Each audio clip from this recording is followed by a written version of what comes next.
She said, "Good night, sugar baby," and I said, "Good night." Sherry Brooks was born on the 3rd of November 1962, making her a Scorpio, and she grew up in Findlay, Ohio, where the rest of today's case takes place. And we don't know a lot about Sherry's childhood, but we do know some things, and what we do know is just absolutely horrific, because from a very young age, Sherry Brooks was sexually abused, and she was abused by her very own biological father. And it is said that when Sherry was born, Chuck would sexually abuse her when she was a baby. For some strange reason, Sherry became convinced that someone had stolen her baby. In early 1986, Sherry falls pregnant. She now gives birth to her 4th child, which was actually a daughter. And this was Sherry's first daughter. Now, something that you need to know about Sherry is that she's obsessed with daughters. And the little girl was named Maria. Maria was the light of her life. And she was also very, very protective over Maria, because in spring of 1987, a horrific discovery was made. Maria was approximately 1 year old at this point, and one evening Maria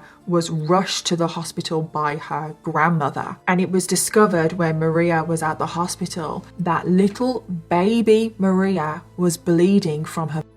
And it was discovered that Maria had been raped. But she hadn't just been raped once. No, she had been raped on multiple occasions. And who was behind all of this? Her own mother, Sherry. So now Sherry, she's now distraught that her baby girl has been taken off of her. So what does Sherry do? She tries to steal someone else's baby girl. And who was this baby that she tried to steal? Well, this little baby that she tried to steal, her name was Vera Jo Regal. She then met another man called Kevin Lee Brooks. She got married to him. They moved into a house together, which would soon become the House of Horrors for this case. And not much is really known about Sherry over those 4 years. God knows what she was up to. And then after 4 years, when Sherry was 28, she fell pregnant. She gave birth to a little boy who she named Punky, and unlike her other sons, who she didn't really care that much about, Punky she became obsessed with. It was almost like Punky was like a baby girl to her. She doted on Punky, she bathed him, dressed him in clean clothes, you know, the basic things that parents do, but for Sherry, that's obsession. Punky would actually become the first child that would not be removed from Sherry's care, which is unbelievable, seeing as he's the 6th child. And then over the next few years, Sherry went on to give birth to 3 more children, all of which she kept. It's almost like Sherry, she hasn't changed or anything. She's still abusive, she's still neglective. I think she's just gotten better at covering her tracks, which is why the authorities are now not aware of how she's raising her children. But the other 3 children were Zachary, who was born in June of 1992. Zachary is very significant to today's case, so remember his name. And then the next was a boy named Garth, who was born in July of 1993. And then Sherry's 9th and final child, there are no more children after this, was a boy named Chuck, and he was born in 1997. So like I said a second ago, Sherry is not happy about the fact that she doesn't have a baby girl. So she's putting her plans into place, waiting it out, and now her boys are teenagers. Not long after this, Sherry's 3rd oldest son, Garth, his girlfriend Gina fell pregnant, and Gina was pregnant with a little baby girl. And the reason why Zachary was significant to today's case is that when Sherry went out to find Zachary a girlfriend, she found a girl by the name of Vera Jo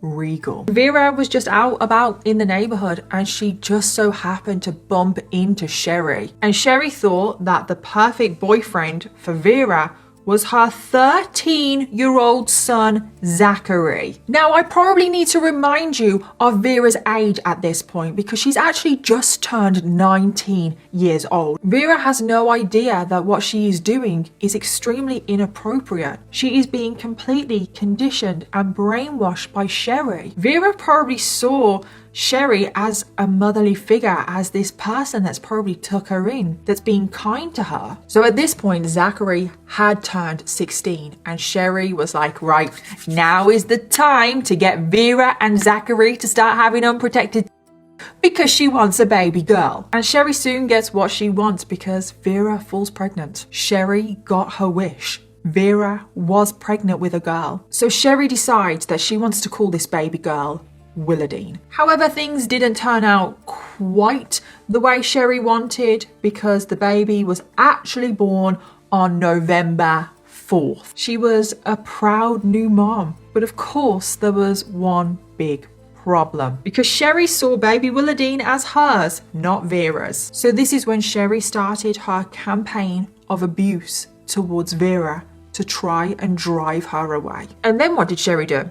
She wanted to cut Vera off from the world. Vera was forced to remain locked inside and she was only allowed to speak when spoken to. So she was now essentially held prisoner in the Brooks household. And not only that, she was also no longer able to spend any time with her own baby. And this all started on the 4th of July 2010. Punky was out for a walk with his girlfriend Heather when a freak accident occurred because Punky was just walking on the sidewalk with his girlfriend and he ended up being struck by a car and he lost his life. And as far as we're aware, it was a complete accident and it really did happen that quickly, and Sherry was absolutely devastated because the next form of punishment that Sherry inflicted on Vera was food restriction. Sherry didn't allow Vera to eat, pretty much full stop. Vera was only allowed to eat when Sherry said she was allowed to eat. And when she was allowed to eat, she had to eat on the floor like an animal. And I have no idea where Vera's family are at this moment. I know that her parents moved to a different town, but still, where are they? Why is no one asking about Vera? So one day, Vera was in the house on her own and she was in the living room with Punky's shrine. Now, if you remember, a part of Punky's shrine, there is a Kit Kat chocolate bar. Now, Vera, she was so hungry. She saw that Kit Kat bar and she ate it. Now, Vera ate the chocolate bar because she thought that she was in the house on her own. And she ate the chocolate bar because, one, she was so hungry, but two, because of her mental capacity, she didn't quite realize what she was doing. But there was a huge problem. She was not in the house on her own because Vera was caught by one of Sherry's minions, who was Gina, who was Garth's girlfriend. Sherry was now ordering Vera to strip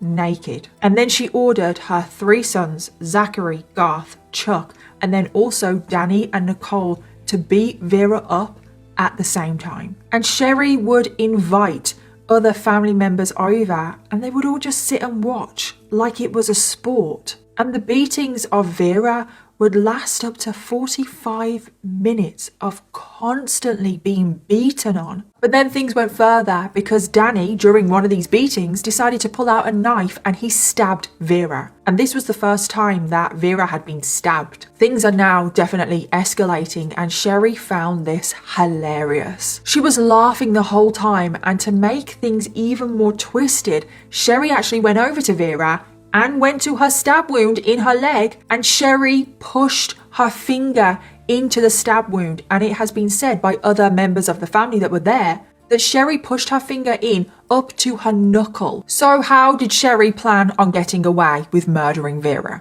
Well, it was all related to Vera being involved in a train accident. So this is when Sherry told the group that they would, quote, cut her up first just to make sure that she's dead. And then after they were sure that Vera was dead, they would place Vera on the train tracks where she would, quote, get turned into hamburger meat. And in the end, by 9 p.m, Vera was forced to leave that house with Danny and Nicole. She said, "Good night, sugar baby," and I said, "Good night." Because after this, Danny and Nicole led Vera down to the train tracks. And once they were in a secluded area, this is when Nicole pulled out a knife and started to stab Vera. But at first, the knife was so blunt that Nicole couldn't even pierce Vera's clothes. So she forced Vera to strip naked. And then Nicole again just started to stab Vera, and she left her with 15 separate stab wounds. And Vera was screaming. She was so frightened, she would have been in pain. But because the knife was so blunt, the stab wounds were very shallow, so Vera was still able to fight her off a little bit. However, this is when Danny joined in, and he stabbed Vera 6 times, inflicting very deep wounds. He stabbed her in the legs, meaning that Vera could no longer stand up. And in one last sadistic act, this is when Danny grabbed Vera from behind, held the knife to her neck, and slit her throat from ear to ear. And then Danny laid Vera's body out across the train tracks so that her head would be hit directly by a train, just as Sherry had instructed, so all of the evidence would be destroyed. And then Danny and Nicole fled the scene. However, at this point, incredibly, Vera was still alive. I mean, she was barely clinging to life, but she was still alive. And in one final act, Vera pulled her head off of the train tracks and tucked her legs in. Vera was lying there naked in the fetal position, and she was now lying between the 2 train tracks rather than having her head on one of them. But tragically, due to her injuries, it was in this position that Vera Jo Regal lost her life. The train driver did see Vera's body, and as soon as they saw Vera's body, they slammed the brakes on and the police were called. And the police started an investigation straight away, and one of the officers recognized Vera straight away, recognized that she lived in the Brooks household. However, thankfully, the investigation wouldn't take too long to actually figure out what happened, because Danny, after he had murdered Vera, he got incredibly drunk. He was really messed up by what he has done. Nicole, on the other hand, she didn't care. She is cold and calculated, and she has no soul. But Danny, even though it doesn't excuse him, he was really affected by what happened, got really drunk. He went to his sister's house and he confessed the whole thing to his sister. So then his sister called the police, and Danny and Nicole were immediately arrested for the murder. And Danny, in his interview, he confessed pretty much straight away to what he has done. He told them everything about his involvement, and he also told them about Nicole's involvement. And what Danny told the police was enough, because Nicole, she tried to plead her innocence. Danny was sentenced to 40 years to life in prison. And Nicole, given the fact that she was only 17 when the murder happened, which is just crazy when you realize how young Nicole was when she committed murder, she was given a shorter sentence of 23 years. And for everyone else in the case that was charged with obstruction, they received anywhere between 1 and 2 years in prison. And then when it came to Sherry and her trial for obstruction, well, for some reason her trial was dragged out a little bit, and it took 4 years for Sherry to go to trial. So her trial took place in 2015, and Sherry was facing obstruction charges as well as drug trafficking whilst on probation, and those were her only charges. Nothing about physical assault, conspiracy to murder, holding someone captive, trying to steal a baby, fraud as well, because you got to remember she was stealing those security checks. And there's probably a whole host of other things that she could have been charged with, but no, she was only charged with obstruction and trafficking. And for these 2 charges, Sherry faced 40 months in prison. Yeah, 40 months. It should be 40 years. For everything that she has done to Vera, she only spent 40 months in prison.